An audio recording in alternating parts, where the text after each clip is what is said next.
Hello, hello, hello. Yeah, I think it should be okay. I think you.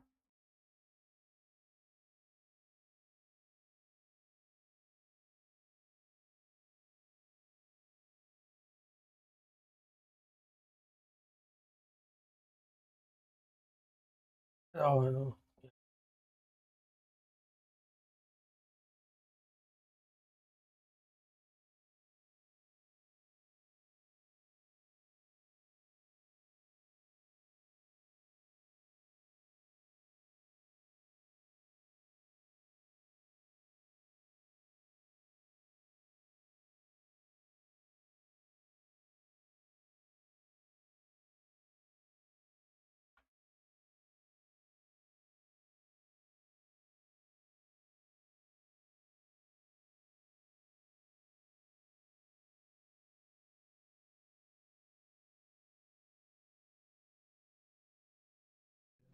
When we talk, we say we're talking. If we're not talking, when you ask me, no, we're not talking, I'll say it.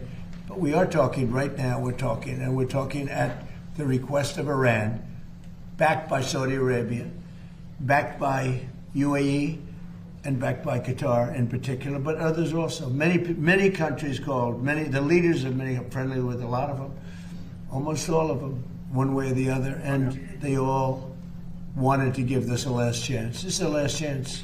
This is not something that, if it doesn't happen, this is a last chance for them to sign a good document. I think we're going to maybe get something, but I want to give them every last chance before decapitation. Very tough to do what we have planned, still planned. We'll see what happens.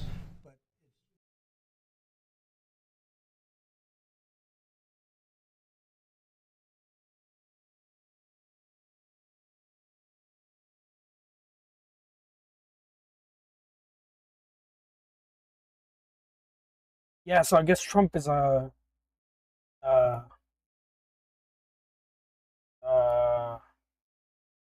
the deal hasn't, nothing's happened. Just negotiations.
As Israel intensifies its strikes in Gaza, the top diplomat overseeing the board of peace is slamming the deadly attacks and urging de-escalation.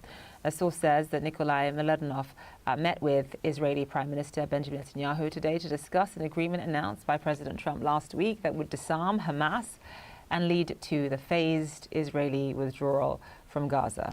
And while Israel has not publicly responded, one official says the IDF will not retreat from its current line in Gaza.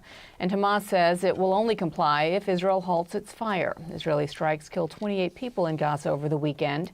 The IDF says that it was targeting Hamas.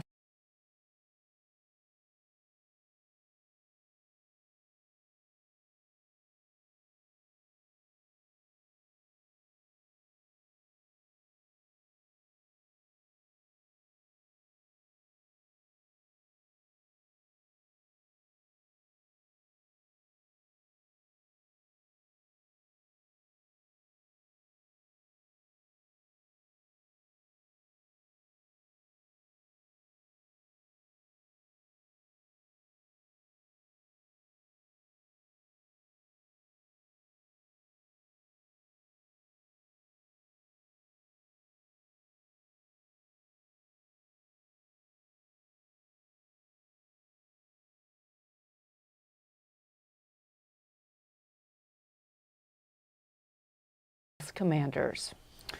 Well, officials estimate more than 1,200 Palestinians have been killed in Israeli strikes since the October ceasefire. CNN's Jeremy Diamond joins us now live in Tel Aviv. So much was made about optimism when this deal was announced on Friday. A lot of skepticism, too, given the players, specifically that Hamas said that it would lay down its arms. Now there appears to be a game of chicken in terms of who blinks first. Jeremy, what are the Israelis saying? Yeah, well, Bianna, on Friday, as you know, when this agreement was announced and came to light, Hamas started talking about it in very clear terms, where they said, yes, we've agreed for the first time to this plan that would see Hamas relinquish their weapons. But at the same time, they also made clear that they were only going to begin this process of disarming if Israel first carried out a series of its own obligations under this ceasefire agreement, namely stopping the near daily Israeli strikes that we have seen in Gaza since this ceasefire began back in October. And instead, what we saw from the Israeli military over the weekend was a very clear ramp up in attacks on the Gaza Strip. At least 28 people were killed, according to the Palestinian Health Ministry, by these Israeli strikes since President Trump announced this deal in the early hours of Friday morning local time here. And the Israeli military said that in these strikes it was targeting Hamas commanders and militants, including some who were involved in the October 7th attack on Israel. Today, what we've been seeing is a diplomatic effort to try and bring Israel back into compliance with this agreement. Nikolai Mladenov, the High Representative for Gaza on the Board of Peace, who works very closely with the U.S. administration. He met with the Israeli Prime Minister today, and I'm told by a source that Mladenov was there to speak to the Prime Minister about implementing this deal going forward, and included in that was a request for him to stop these Israeli strikes that we have been seeing in Gaza. Now, it's important to note that we haven't seen any additional strikes in Gaza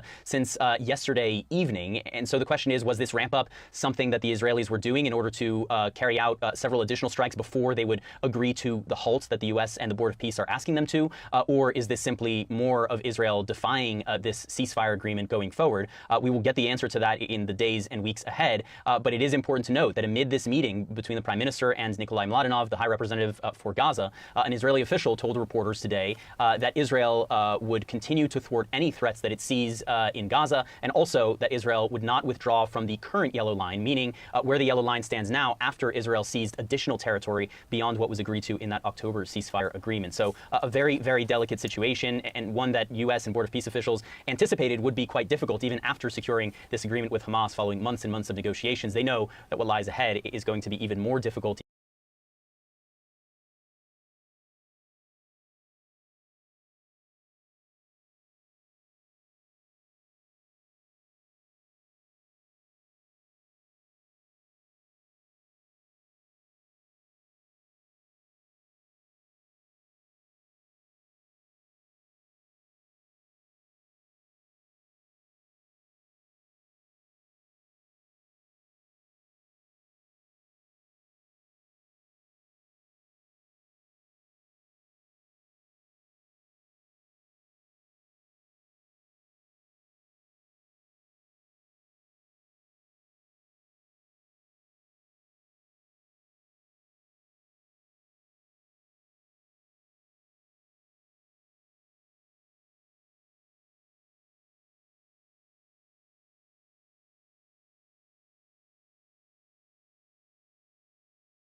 Between July 19th and attacks on such Neft, Lukoil, Gazprom Neft, T-Boil, with powerful explosions, while long queues formed at those that remained open. Russia says it was a deliberate strike by Ukraine on civilians in broad daylight, with 7 people, including 3 children, being killed in a drone attack on a Russian seaside resort. Ukraine has so far not commented on today's strike, but there clearly has been a willingness and capability over several months for Kyiv to go after Russia in its own backyard. Steve Rosenberg will have the latest from Moscow, but first, James Landale has our top story tonight.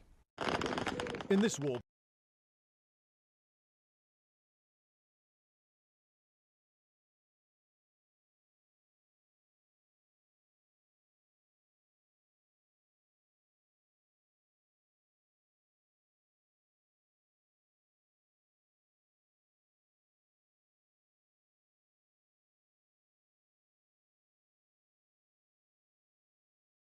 Nearly 65,000 families.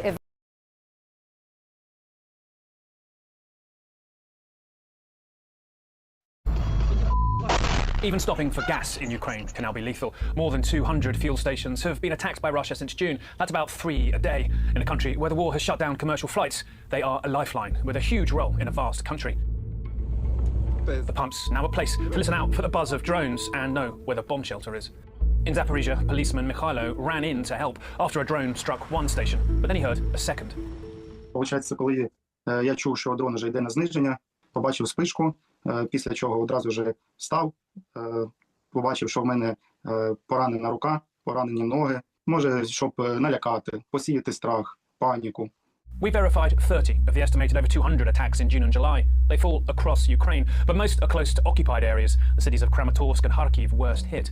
All in reach of Russian drones and intensifying, fuel trucks and containers targeted. On a simple level,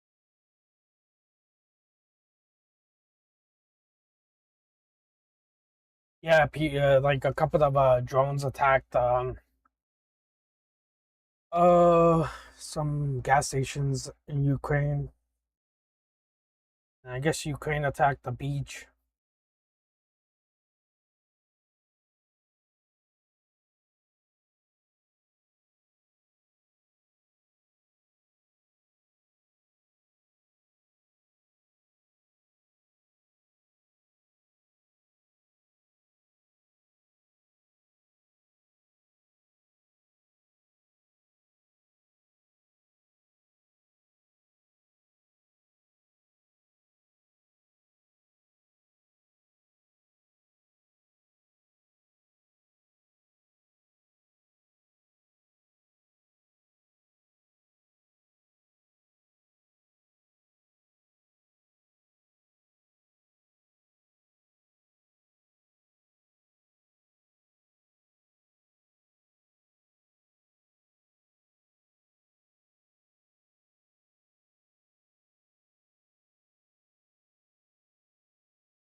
impeding the war effort by making it hard to get gas, but also sowing fear far away from the front lines. The growing range of Russian attack drones making once safe areas part of the kill zone. Заправки стали цими ключовими точками, чекпоінтами, які люди, коли рятувалися від Великої війни. Потім Росія намагалася drone strikes on refineries. Putin's escalation understand the role that these fuel stops separate targets. It's clearly for Ukrainians a sign of Russian escalation, one that Western officials indeed warned about, and we have seen in July itself 427, as of yesterday, civilians killed by Russian attacks. That is a record since April 2022, and a sign that the escalation many were warning about would be the response to Ukrainian long-range drones hitting Russian targets is coming, I think, the sacrifice of civilians now being hit with even greater ruthlessness, Becky. Russia is accusing Ukraine of attacking its e-commerce giant Wildberries. Officials say several Ukrainian drones through tears, says she's lost 12,000 items of children's clothing. I hope I have enough strength and courage to get through this, she says.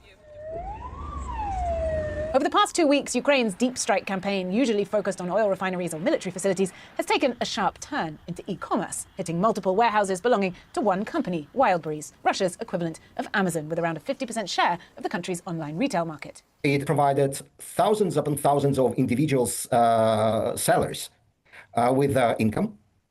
And it created the whole universe of online retail. A universe that Ukraine says now also includes sanctioned components for drone production and navigation equipment. We found drones and drone parts, helmets and bulletproof vests all available. One reviewer of this vest writing, I sent it to my son in the special military operation, Russia's official euphemism for the war. He's very pleased. Before the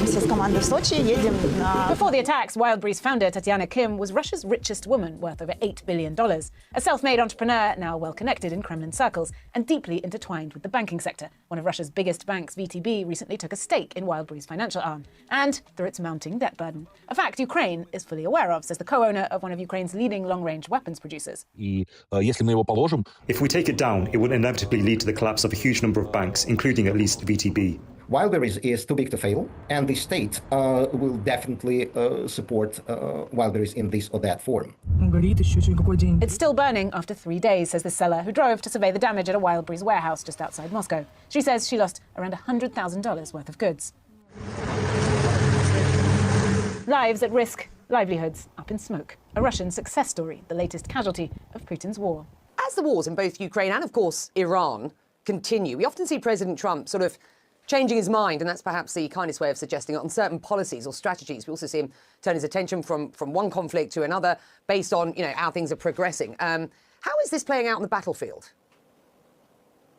Yeah, I mean, obviously, the danger of not allowing those you're talking to know exactly what it is, what you want. I mean, some might say, the proponents of President Trump might say they're sort of genius trying to disrupt people and leave them always off their balance. But you also run the risk of the people you're talking to no longer really caring what it is you actually seek and what your policy indeed is. And that's the case, it seems, in multiple conflicts we're seeing at the moment. Certainly with Ukraine, we've seen signals in the past weeks that the United States, the White House, is feeling greater sympathy towards President Zelensky and the Ukrainian side, echoed by some key MAGA influencers, right-wing activists like Laura Loomer, who've suddenly switched from being avidly pro-Russian to now being avidly pro-Ukrainian. And indeed, President Trump, when he saw Zelensky at the NATO summit in Ankara, said he would license Patriot interceptors to be built by Ukraine. Radically, in an interview with the Financial Times just yesterday, he said he wasn't sure about that anymore, and licensing technology wasn't something, quote, that they did, but it's urgently needed.